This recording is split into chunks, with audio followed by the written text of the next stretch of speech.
سے طلبہ سے ایک بات عرض کرتا ہوں، اللہ تعالیٰ مجھے اس کے صحیح طریقے سے کہنے کی توفیق عطا فرمائے۔ وہ یہ کہ اس وقت جتنے تعلیمی ادارے ہیں ان میں ایک تصور جڑ پکڑ گیا ہے، اور وہ یہ کہ تعلیم حاصل کرنے کا مقصد زیادہ سے زیادہ پیسہ کمانا ہے۔ یہ تصور اسکولوں کے اندر، کالجوں میں، تعلیم گاہوں میں، تعلیمی اداروں میں اس طرح پروان چڑھا ہے کہ طالب علم کے ذہن میں سوائے اس کے کوئی اور مقصد زندگی نہیں ہوتا کہ وہ اچھا اپنا کیریئر بنائے، معاشی اعتبار سے زیادہ خوشحال ہو،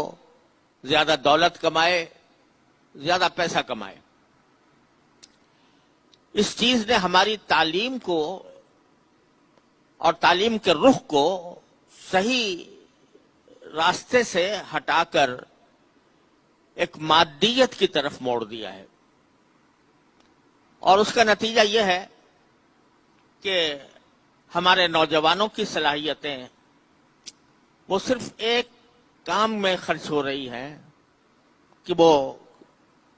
زیادہ سے زیادہ دولت کما سکیں، زیادہ سے زیادہ معاشی طور پر بہتر ہو سکیں۔ لیکن میں اپنے نوجوانوں سے یہ بات عرض کرنا چاہتا ہوں کہ علم چاہے وہ کسی بھی شعبے کا ہو، اس کا اصل مقصد اپنی قوم، اپنی ملت، اپنے ملک کی خدمت ہوتا ہے۔ یہ تصور کہ علم صرف پیسہ کمانے کا ذریعہ ہے، یہ علم کے ساتھ دشمنی ہے، علم کے ساتھ مذاق ہے، اور علم کی ناقدری ہے۔ علم اس لیے حاصل کرنا چاہیے کہ اس کے ذریعے انسان اپنی قوم کی خدمت کرنے کی تیاری کرے،